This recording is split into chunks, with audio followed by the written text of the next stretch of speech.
What Albert Einstein regretted on his deathbed. He was one of the most intelligent people in history, but still, every human makes mistakes.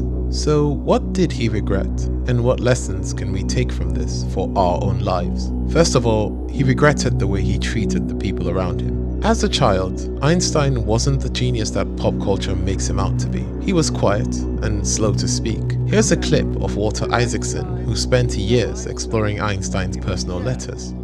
He was very slow in learning how to talk. So slow that they dubbed him the dopey one in the family. And they even consulted a doctor to explain why he was having such slow verbal learning ability. But I do think that his slow verbal learning abilities made him the patron saint of distracted school kids everywhere. But it also helped him think more imaginatively. Because as he always said, imagination, fantasy, creativity is more important than knowledge. One of the things he said is that he developed so slowly as a child that he started wondering about things after most people had already passed on, wondering about why time moves. When he was a very young kid, his father gave him a compass at age 5. And he sat there for days on end, he recalled, over and over again, he would recall the tale of the compass. And watching as that needle pointed north, wondering about the unseen forces of nature, that there were force fields in between objects. There must be something behind things, something deeply hidden, he later wrote. That mystery never left him. He started asking questions most people didn't ask, and he never really stopped. But there's one uncomfortable truth you probably won't hear anywhere else. While he began unlocking the secrets of the universe, he was also hurting people around him. That was his first regret. It was how he treated the woman who once believed in him more than anyone else. Her name was Mileva Maric. Besides being his wife, she was the only woman in his physics class at Zurich Polytechnic. Take a look on Dr. Pauline Gagnon's clip, where she explains why this matters far more than most know. She was the first person to believe in his talent. Without her, he would never have succeeded. She abandoned her own aspirations, happy to work with him and to contribute to his success. For her, they were one unique entity. And once started, how do you imagine that? No, Einstein is famous now and he gets all these offers and all that. And then, did I tell you, by the way, that my wife and I worked on all this? How do you want to backtrack once you started that? It's not only that he was not a nice person, but he cannot do it. Why did she remain silent? I think mostly because she was reserved, she was not after honor or fame, and she spoke little about herself. Many of her close friends would say, we don't even know what kind of a person she is. She was very, very reserved. Maybe also as a woman, she felt that she did not deserve all these honors, and she always loved him. Back then, women had fewer rights, so people underestimated her constantly. But Einstein didn't. They studied together and debated theories. Some historians believed she may have even helped shape his early thinking, but things changed fast. When Einstein's fame began to rise, his patience shrank while his ego expanded. In 1914, Einstein handed Mileva a letter that laid out harsh rules for staying in their marriage. He told her that she must stop talking to him unless it was about household tasks. She shouldn't expect any affection from him, not even small gestures like sitting together or walking side by side. If he asked her to leave the room, she had to do it immediately, and she had to obey everything he said without arguing. The tone wasn't loving or respectful. It sounded more like instructions from a boss than words from a husband. These rules broke their relationship. When Mileva refused to live under those terms, Einstein made her an offer. He would give her the money from the Nobel Prize he hadn't even won yet, if she agreed to divorce. She took the deal. She raised their kids alone, and she suffered quietly, while the world praised her ex-husband as a genius. However, Einstein regretted it. He didn't say it in public speeches, but in his letters, the tone changed as he aged. Back then, men, especially famous ones, were expected to act strong. Showing emotions or talking about family problems was seen as weakness. Einstein lived inside that world. It shaped how he treated his wife. This doesn't excuse what he did, but it helps explain the world he was trapped in. Einstein said she was brilliant, that she deserved more. Some historians believed that he came to recognize her intellect more with age, though the quote often attributed to him lacks a verified source. He traded a partner for peace, and by the time he realized what he lost,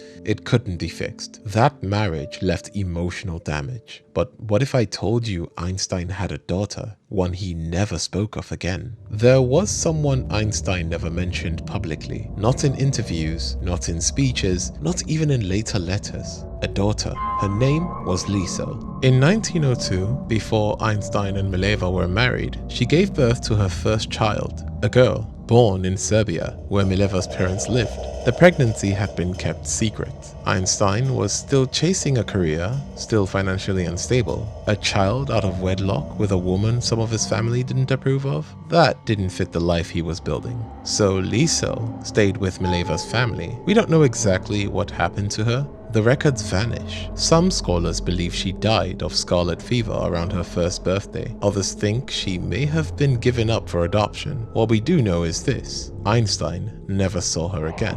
And after 1903, she completely disappears from his writings. But for a short time, he cared. In a letter from 1902, he wrote, "I think of Liesel often. I hope she's not suffering." That's it. That one line is all we have, the only trace of affection in his own words. Then, nothing. Social psychologist Marcel Zeelenberg notes that regret is especially painful because it focuses on the roads not taken. To give you an insight about what regret is, I have a nice picture of you. These are all men that did something with a woman that was not their woman and their own woman found out. It's a painful experience that has some introspection. They think about, oh my God, what have I done? Precisely because regret is so painful, it is a functional emotion. Regret is there to help us make better decisions. Regret is there to increase our wisdom. When we feel regret about the choice we have made, it hurts and it points to the alternative things that we could have done that would prevent our regret.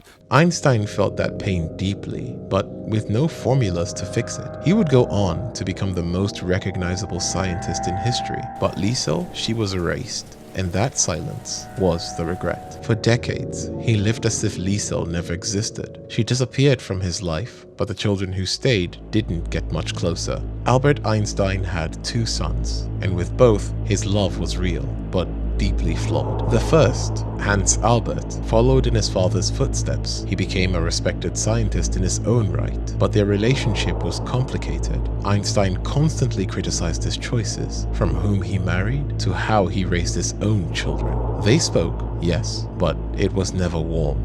Hans said his father was like a lighthouse, distant, bright, but never within reach. But it was Einstein's second son, Edward, who carried the heaviest shadow. Edward was brilliant, sensitive. He loved poetry, music.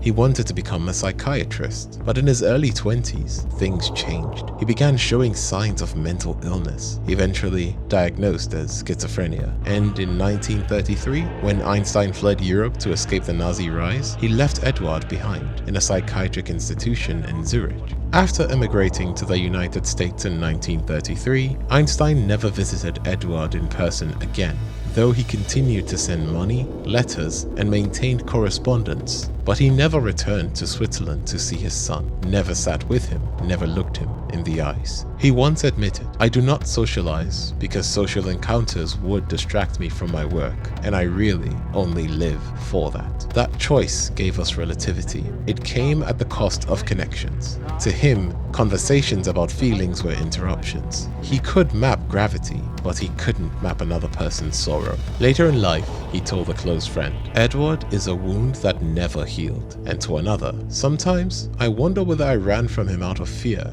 or weakness." He didn't say it as an excuse. He said it as a man who couldn't forgive himself. Einstein could solve the mysteries of the universe, but when it came to his son's pain, he looked away. That's the part Einstein couldn't fix with math, and it stayed with him until the very end. His family regrets were private, but this next one, it affected the entire planet. This was the moment Einstein stopped regretting just as a man and started regretting as a symbol. It was 1939. The world was on edge. Hitler had invaded Poland. War was coming, and a group of physicists, including Leo Szilard, approached Einstein with terrifying news. Germany might be working on a nuclear bomb. They wanted Einstein to help not build one, but to warn the United States. His name carried global weight. A letter from him could make the White House listen. Einstein agreed. He co-signed a letter to President Franklin D. Roosevelt. It described how a bomb might work, why it was urgent, how the US needed to act before Germany did. The letter kicked off the Manhattan Project, the US effort to develop the atomic bomb. Einstein had no direct role in building it, but his signature helped start it.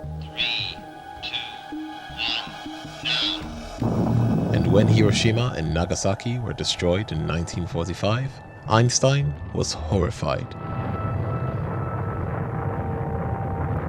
Had I known that the Germans would not succeed in developing an atomic bomb, I would have done nothing. He said that again and again. I made one great mistake in my life when I signed that letter. Think about that. Of all the things he could have regretted, failed marriages, family rifts, this was the mistake he chose to name.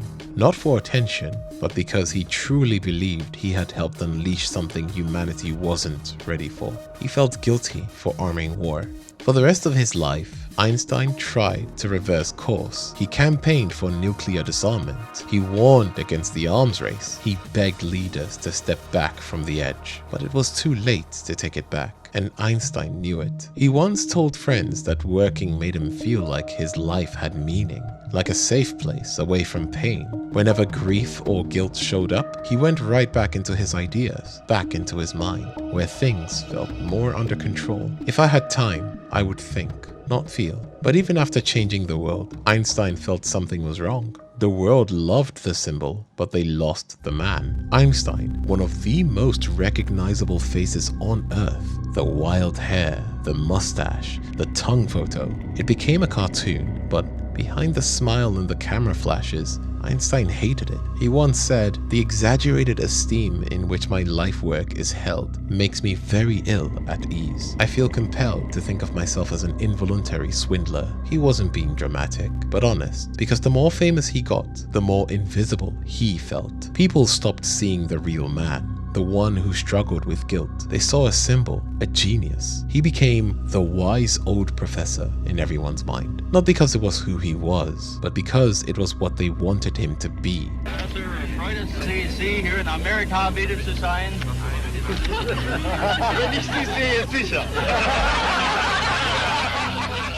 He once joked that if he walked into a room and didn't say something profound, people looked disappointed, like he was failing them. Imagine living like that, where every conversation has pressure, where every photo locks you deeper into a box you didn't build. In the last decade of his life, Einstein turned down almost every public honor. He stayed at home in Princeton, quiet and private, because the fame had replaced him. To punish me for the contempt of authority, fate made me an authority myself. That line hits harder the older you get. Einstein's regret wasn't about being known. It was about being misunderstood. He lost control of his own reflection and spent his final years trying to quietly become human again. However, beyond fame, there was one question Einstein chased until his last breath, and he never answered it. Einstein didn't believe in a personal God. He wasn't religious in the traditional sense. No church, no rituals. But he wasn't an atheist either. He called himself a deeply religious non-believer. What did that mean? It meant he believed in wonder, in something greater but unknowable. I want to know God's thoughts. The rest are details. To Einstein, God didn't mean a man in the sky. It meant the hidden rules behind how the universe works. He spent his whole life trying to understand those rules. He looked for answers in his theory of relativity, in math, and in thought experiments. But near the end of his life, he said something surprising. The eternal mystery of the world is its comprehensibility. In other words, he was amazed that humans could understand anything at all. Still, he never found the full answer he was looking for. His biggest goal was to create a single theory that explained everything. Gravity, light, motion, and energy, all in one. He called it the theory of everything, but he died before solving it. The problem was still there, and that bothered him. But did he regret anything? That's a hard question. If everything in life is supposed to happen, why did he still feel bad? Maybe as he was dying, he realized that even if life is planned, you still feel all of it. He spent 70 years looking for answers, but at the end, he still had questions. So what really happened in his final moments?